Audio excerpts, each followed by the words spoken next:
Guys, I think at this point there should be no confidence motion against this currently elected government, क्योंकि इन्हें कोई फ़र्क नहीं पड़ रहा है। बच्चे मर रहे हैं, बच्चे इतनी गर्मी में, इतनी तपती हुई गर्मी में वहाँ जंतर मंतर पे पीसफुल प्रोटेस्ट कर रहे हैं, उसके बाद भी इन लोगों को शर्म नहीं आ रही कि इस आदमी से एक रेजिग्नेशन ले लें।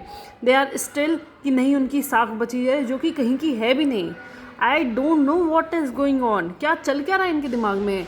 ये Sonam Wangchuk, he is such a brilliant person, ये क्यों, why this man NIT graduate guys, मैं दिखा दूँ NIT ग्रेजुएट है ये, ठीक है, और साइंटिस्ट हैं। ये साइंटिस्ट होना कोई कम बात होती है इंडिया जैसे देश में, जहाँ पे एजुकेशन की क्या हालत है वो तो हम देख ही रहे हैं। और आज से 30-40 साल पहले ये साइंटिस्ट बन चुके हैं, इन्हें तो करोड़ों के पैकेज मिलते होंगे बाहर देशों से, एंड आई एम श्योर मिलते होंगे।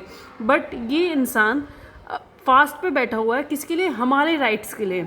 And these people are still कि ये तो एक नरेटिव है, ये तो एक वो है, ये वैसे हर चीज़ के लिए इनकी आ जाती है। मन की बात, परीक्षा पे चर्चा, इस पे चर्चा, उस पे चर्चा। अब नहीं हो रही कोई चर्चा आपसे, अब नहीं हो रही। अब आप विदेशी दौरे पे चले जाओगे। ये अमित शाह नक्सलवादी, कुछ भी हो जाए, अर्बन नक्सल हैं, ये नक्सल है, वो नक्सल है। I want to tell you कि पहले मैं भी I was a pro BJP supporter, मतलब कोर BJP सपोर्टर, लेकिन ये जो चल रहा है ना guys, I just want to tell you, मैं भी एक JEE एस्पिरेंट हूँ। और ये जो सोनम वांगचुक, इन्होंने NIT ग्रेजुएट है, मैकेनिकल इंजीनियरिंग इन्होंने करी है, कोई आसान बात नहीं है। और ये एक साइंटिस्ट है, आप इनका काम पढ़ना, लद्दाख में इतना अच्छे काम करे इन्होंने। इनके बेसिस पे ही, इनके मॉडल पे ही 33,000 विलेजेस ने इनका मॉडल जो है वो लिया है। और क्या चल रहा है वो तो पता ही नहीं क्या चल रहा है भाई। This government should be overthrown, अब तो इन्हें निकालना ही होगा। BJP is now very arrogant, बहुत ज़्यादा एरोगेंट है। डेमोक्रेटिकली इलेक्टेड तो बिल्कुल भी नहीं लग रही है।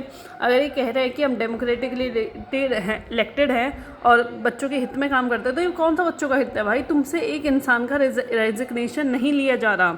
उस NTA, मेरा सवाल तो उस नेशनल टेस्टिंग एजेंसी से भी है, ये NTA जो है इसको भी डिज़ोल्व करवा के एक नई टेस्टिंग एजेंसी बनानी चाहिए। लोगों को निकलवा देना चाहिए, यूथ को लेना चाहिए। इन बुड्ढों को तो बिठा रखा है हर जगह, जो इतने करप्टेड है, इनके पेट फूले हुए हैं, इतने ज़्यादा दिमाग ही ख़राब कर दिया यार।